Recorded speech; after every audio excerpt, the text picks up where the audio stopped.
sun, shining bright in the sky. I am the air, whispering as I fly high, high. I am heaven, craving a touch from above. I need some love, just like all the doves. I've waited too long for you to come along. My hope's fading fast, can't make it last. Losing all I have, feeling so sad. Golden rays calling. Can you Hello, everybody. hear me, darling? Welcome to the Hope Show, helping out people economically. The show where we try to give people less fortunate than us a little sense of hope that things can get better if they keep the faith. I am the host, Ali MuMiT, and I am the angel of death. And today we are graced by Cheyenne Bosley. Cheyenne. And for those people who don't know you, who are you? Cheyenne Bosley. Okay.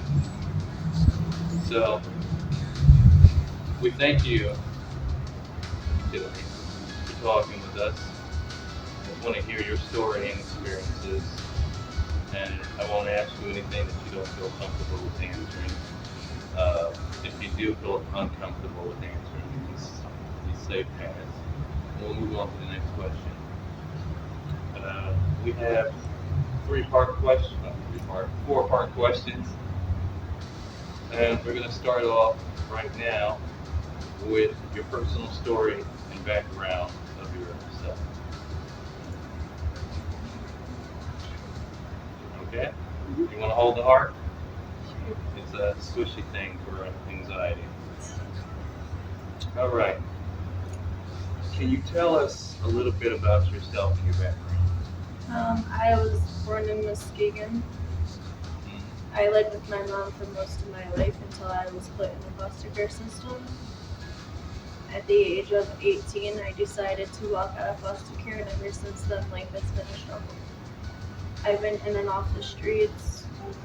Slowly, I get stable, and then things happen. I let people in, and it winds up getting destroyed. All right. And how long have you been experiencing homelessness? Since I was 18 years old. And you are now. I am now 23 years old. Okay, that's a long time. I mean, even as it seems like it's only been like 5 years, it's still a long time. So, you already said what your life was about before becoming homeless. We're going to skip past that. What are some of the circumstances or challenges? Nope, we already said that. The circumstances and challenges that led you to your current situation. Kind of like the last guy, but he said his whole life. So, basically, already covered all four of those questions with the first question. So we're going to skip on to the second part, your daily life and struggles. My daily life. Hold on, let me ask the question, girl. All right. So, what is the most difficult part about being homeless? I would say not having my daughter by my side. Yeah. The most difficult part is not being able to wake up or see her, wake up to her crying in the morning or anything like that. The hardest part is being away from my kids and the hunger, the always trying to find shelter, always trying to. You're answering more questions. Yeah. I had one question. Sorry. It's okay. I know. I didn't know it was going to be like that when I made the question. But I guess I should have figured it out the first time because it's not you and I, but the other guy. Yeah, but it's just the daily struggle of when's our next meal going to be, where are we going to sleep, you know. Which covers question 5 Yeah. and 6, which was, what does a typical day look like for you? typical days, I wake up, find what food I can, I make sure my dog is fed, and then I really just walk around, go on about my day. Try to avoid the problems of the other world. Yeah, definitely. You gotta blank Yeah. out all that stuff because if you just stress on it, it just makes it a lot longer day, more more It stress. makes life a lot harder when you stress about the little things. Yeah, we're stuck in a city. We're stuck in a crappy situation, but every day I try to make the most out of it. Yeah, 'Cause, confirmation. what good is it if I'm stressing over everything? It's just Exactly. gonna make me miserable. Exactly. That's why you got to think about the moment at hand, not think about the future or the past, and try to make the best out of what you got right Yeah. now. Like right now, I got my puppy. It's not the easiest taking care of her, but she makes it a little bit easier Yeah, every day. that's a support animal. She definitely is. Yeah. Where do you usually stay or sleep at night without giving me any addresses? Well, currently I am sleeping under a bridge because it is the only safe place that I have left in Monroe. Yeah, that's where Everywhere I would else, all their churches have banned us or they're cracking down on it because of all the littering. So we basically are just finding anywhere we can lay our head peacefully without being bothered. say. Yeah. I think you guys had a better place when I first met you. This was in the tent near the quarry. That, yeah. Um, how do you usually get food, clothing, or basic necessities? That is a struggle. Mostly I reach out to like Oaks or the Salvation Army. Sometimes I reach out to the Monroe Rec Center for help. Sometimes I rely on my own intuition or money that I find on the ground. Yeah. I use that sometimes to get food or water. And the Oaks of Righteousness is a big help. My mother works there. They've helped me a lot with dog food and clothing and hygiene stuff. I've even had some of my old friends come from Muskegon just to keep an eye and help me. Yeah. That's always good when you have friends. You know, when you're out here and you don't have anybody but yourself, It it's. makes it harder being alone. Have you faced any dangers or unsafe situations while being homeless? I have a couple times, yes. Anything you want to talk about right now?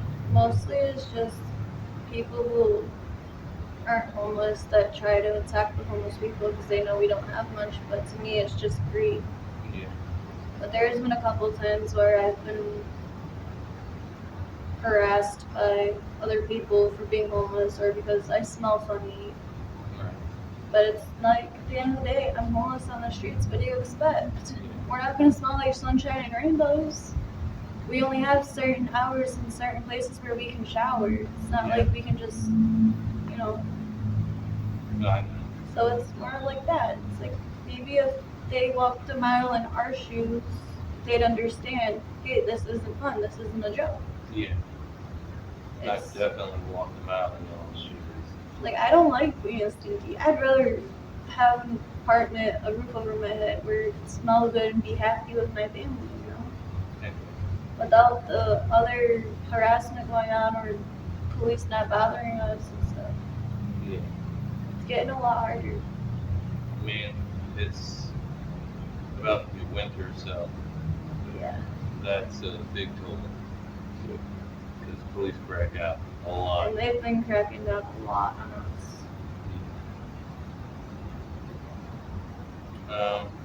Let's get into the third part, which is your resources and support, like the hopes of righteousness and stuff like that.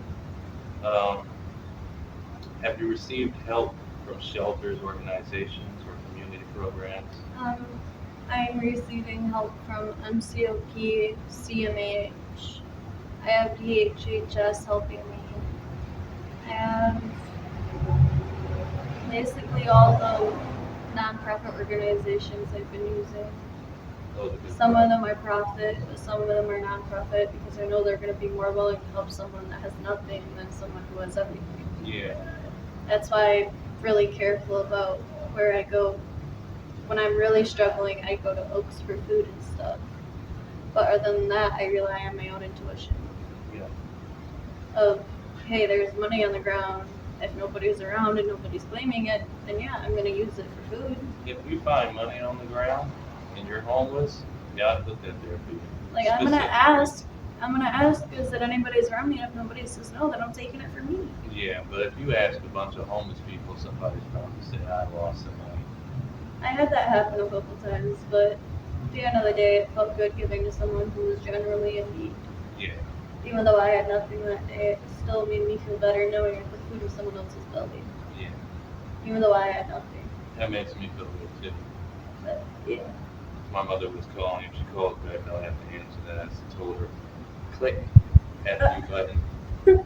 She gonna see this video and be like, whatever. Anyway, let's see. We'll skip that one because what kind of support has been the most helpful for you so far? And you already said that. What do you wish there was more of in terms of resources and assistance? In terms of that, I wish organizations would be more understanding. Like, I get the rule with like the snack packs and stuff, but at the end of the day, there are people starving out on the streets. It's the limitations that make it harder for us to survive and eat. If there were no limitations to like snack packs and stuff, like we could go every day and get a snack pack, we'd be fine. Yeah. But it's a lot harder because we have to pick and choose the days where we want a snack pack. Because it's not like we can get one every day. They only do it twice a week.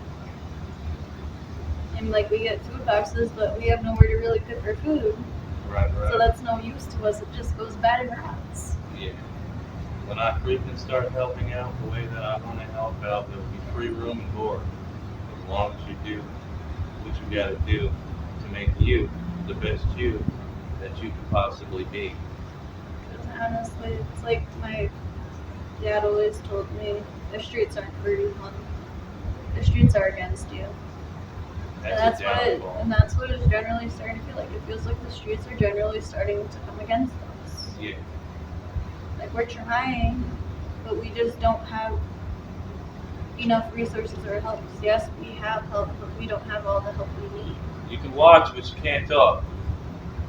If there were more resources available to help the homeless people get off the streets, then that would be helpful. Yeah.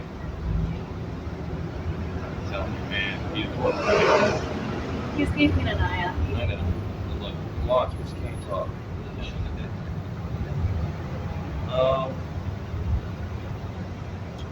Well, you pretty much answered that one, but we're going to answer it anyway. Do you feel like the system, shelters, government, programs, etc., is meeting your needs? No. It's a constant battle with them. CMH and Oaks of Righteousness are two that actually generally want to help. They just have limitations themselves of how much they can do. Yeah, this is true. It's just hard because it's like all the nonprofit organizations that want to help the homeless, they're limited with what they can do. And I feel like if they didn't have the limitations, then I feel like nobody would be on the streets.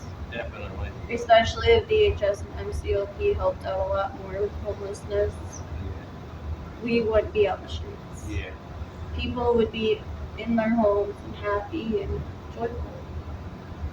Yeah, when I start helping, I'm going to grab them all together, and they're going to all be underneath my wing. So if I'm helping everybody, they help everybody through my say. So I say, hey, this is what you all need to do, and this is what you're going to do. Because I'm funding your money here. But we got to get to that point still. Yeah. Yeah. It's a work in progress. It is. It's definitely a work in progress. I got all the plans. It's just waiting for the big man to help me out here. He will. He will. He definitely will. Lastly, let's talk about your hopes and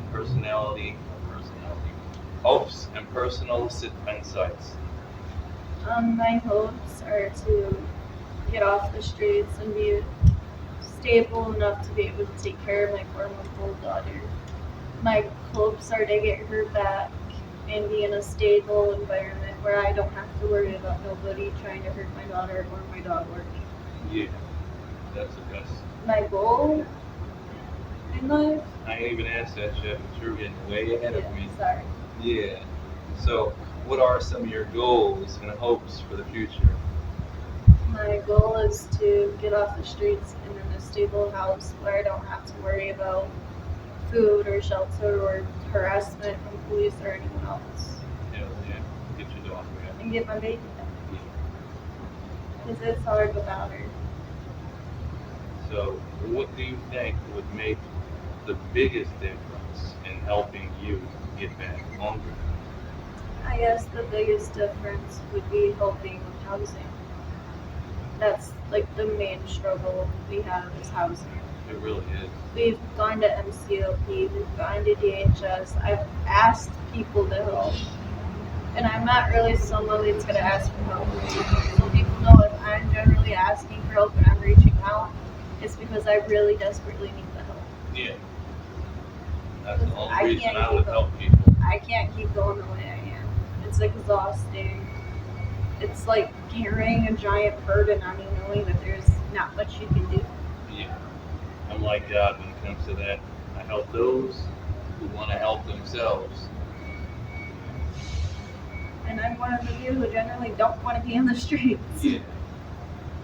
I definitely don't. But I've been there before, and I have no problem going back. But I don't want to. Yeah. And that's understandable. It's not fun. At all. It's an everyday death. So, what do you want people who have never experienced homelessness to understand about it? A lot of people say that homelessness is just something that people choose to do, but in general, we don't always have a choice. Sometimes people are stuck in situations that we cannot control ourselves. And to anybody who isn't homeless and never experienced it, I'm happy that you haven't, because it's not fun and games. Every day it's a constant battle of where can you go to the bathroom, when can you eat, when can you do this, when can you shower. It's not fun. It's hard and it's a struggle. And I won't recommend anybody being homeless because it's not fun. You either wind up hurt, you wind up in the worst situations, or you wind sadly I've watched people I love and care about get hurt. Or I've watched people just collapse on the ground and have to go to the hospital because of the heat. It's not a joke. And all that. Yeah. If you don't get enough protein, you're not getting enough nutrients. At the end, it's a fight. Yeah. And I commend your strength and bravery. And it takes the strength. Yeah, it takes strength, courage, and bravery to be on the streets. It takes a lot of guts and patience too. It really does. Because you gotta be patient not just with the people around you, but you also gotta be patient with yourself. There you go. Because if you're not patient with yourself, then how are you gonna survive? No, you're not. You're gonna lose. Yeah. Can't let that go. Wasn't even a real phone call. So, if you could share one message with the world, what would it be? The one message I would say is that homelessness is not a joke, it's serious. And we try our hardest day by day. Some of us get stable and then we lose it all. Some of us are not stable, but we still try to find places where we can go and get off the streets and be safe. It's not easy. You can watch, but don't talk. And don't make faces. All right, well, we thank you for sharing your story, your life experience, your knowledge, and we look forward to seeing better things happen for you in the future. And for the people who don't know where you can be found, if they want to find you, where you can be found. What's the Facebook? You can talk now. Oh, I was going to ask, Tyler wanted to use your bonus for me. What's the Facebook? The what? The Facebook. Oh, Facebook? Yes, Yeah. what's the Facebook that she can be found? I don't know the name she made it.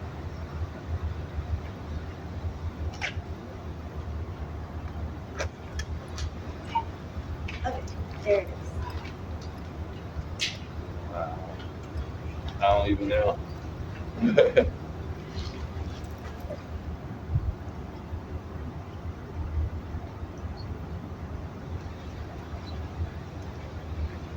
That's my baby.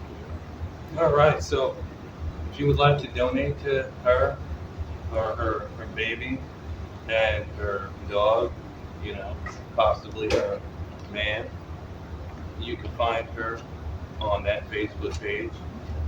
And if you would like to donate to the channel to help us give them a little bit more hope and a little bit more money, because I don't generally have enough to give them economically. I can only give them a few dollars here and there, you know what I'm saying? Yeah,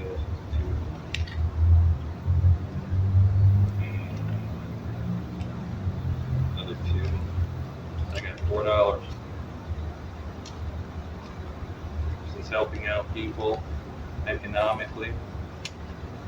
And I won't be taking this money back from her like most people do on, you know, social media. But I will be taking my ball Oh, back. you can have that back.